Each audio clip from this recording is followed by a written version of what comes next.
In this video, I'm gonna teach you how to use an Eastwest virtual credit card. It's a very quick and easy process, so make sure to follow along.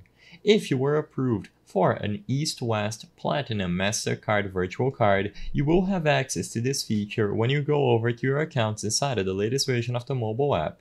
So like I said, when you apply for an Eastwest Platinum MasterCard, one of the features included will be the Eastwest Platinum Virtual Card.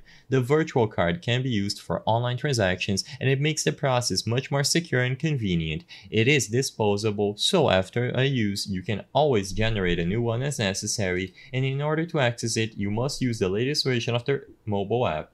Inside of the mobile app, tap on your specified account where you have the card attributed to, and in there you will see all of the credentials about the card, including the card number, expiration date, and security code. Using these credentials, you are now able to use the card on any website or retailer that accepts credit or debit cards as a payment method. You simply have to include the card number, expiration date, and security code, and this will allow you to use the virtual card during checkout.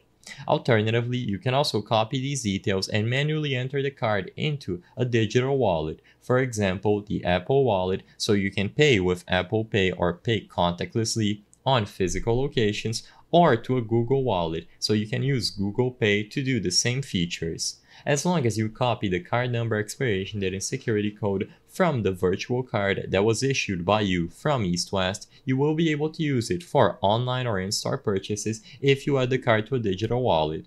Make sure that you have enough balance on your account and that you are approved with the card properly activated and validated through the latest version of their mobile app, and you will be good to go for any transactions that you make using the virtual card.